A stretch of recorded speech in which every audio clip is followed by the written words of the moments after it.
Hello everyone and welcome back to Classic Comics. So today I'm reviewing X-Force number 10.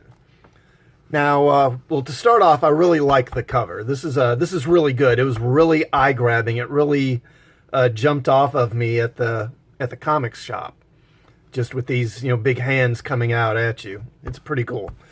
So the creative team is still Ben Percy writing, Joshua Cassara doing the art, and we pick up from the last issue, which actually came out like months ago. To give you get you caught up. The nation of Terra Verde has been taken over by this plant-based technology that they were developing, and X-Force has been sent in to investigate. And at the end of the last issue, they found that this plant life had basically taken over the whole country pretty much. And they kind of traced it back to this temple. And they entered the temple at the end of the last issue. So we pick up here with them exploring these tunnels. And Wolverine triggers, some kind of old trap. Kind of Indiana Jones style trap. Kid Omega uses his telekinesis to save him. And I have to say the coloring job by Guru EFX, whoever that is. I assume that's a company, not a person, but they do a really good job. These early scenes are really creepy, atmospheric. The coloring, the shading of the colors and everything here is just really, really well done. So then the plants, they grab Kid Omega, drag him off. They grab Wolverine, drag him away, leaving Domino alone in the dark. Again, we have these just stupid white pages that just take up a lot of space to fool you into thinking you're getting more comic than you really are. Now, since he can control plants, Black Tom Cassidy was told to go to Terra Verde and help out. So he goes through, one of these gates that the X-Men have now that they used to travel around. Then we go back to Domino. She's alone navigating these tunnels alone, obviously, using her luck power, her good fortune to get through it. And eventually she finds her way to this chamber where we find that Wolverine is up here being trussed up and is going to be used as a sacrifice by these human-plant hybrids. Okay, so then we go back to Krakoa, to Beast. And really, this whole mess is happening because Beast experimented with the plant technology that Terra Verde was working on. That's what caused the plants to turn on the people, because of him, basically. Because of his actions. Now, Jean has found out, and she confronts him about it. Beast argues that this had to be done because the threat that Terra Verde posed to Krakoa was so significant. But I would point out that this was not really a direct physical threat. This was rather an economic threat. Krakoa's economy is based on the unique plants that they grow there, which they use to create all these life-saving and life-extending drugs that they then sell to the rest of the world.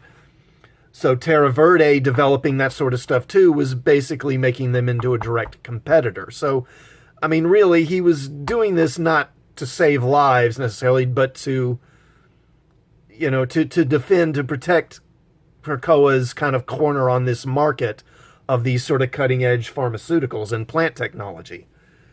And this is part of the problem I have with this current X-Men era. They're not really superheroes anymore. They're government agents who do what their government needs done. And now Black Tom runs into trouble in Terra Verde.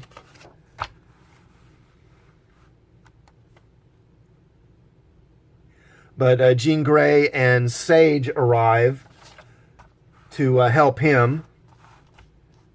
And then they kind of band their powers together to sort of destroy the plant life.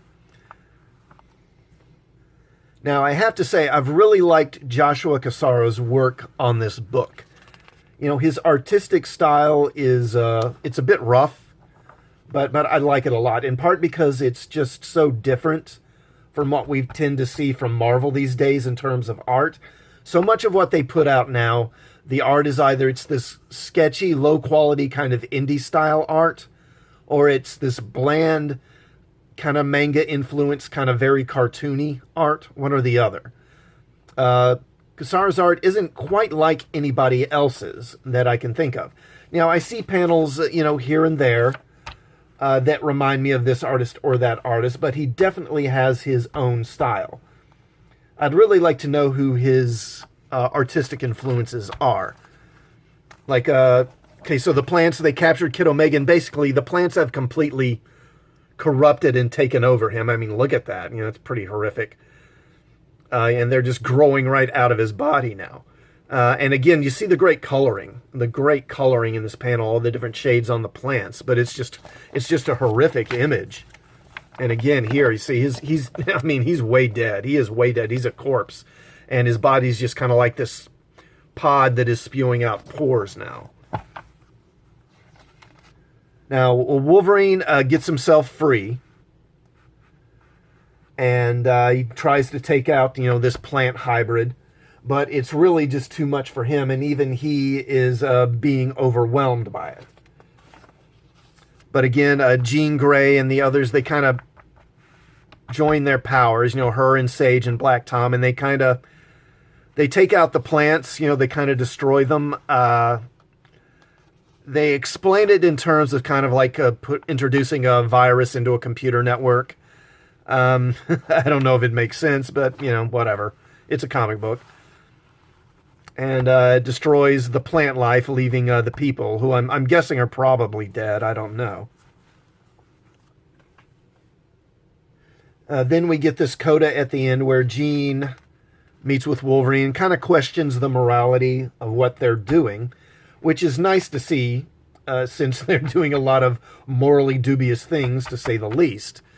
So it's nice to see at least someone on Krakoa is questioning this stuff and saying, you know, are we really doing the right thing? Are we really being the good guys? You know, maybe, you know, because we're making so many moral compromises. Shouldn't we be choosing a different path, maybe? So overall, this book continues to be really the best book in the current Dawn of X era, you know, under John Hickman. It's just good enough to get a thumbs up from me. Solid story, good art. You know, these white pages still annoy me, but I can live with them. So, now have you read this comic? And do you agree or disagree with my review here? Let me know in the comments. And if you enjoyed this video, please hit the like button before you leave. And also please subscribe to the channel and hit the bell for notifications. And I will see you all next time. Thanks for watching.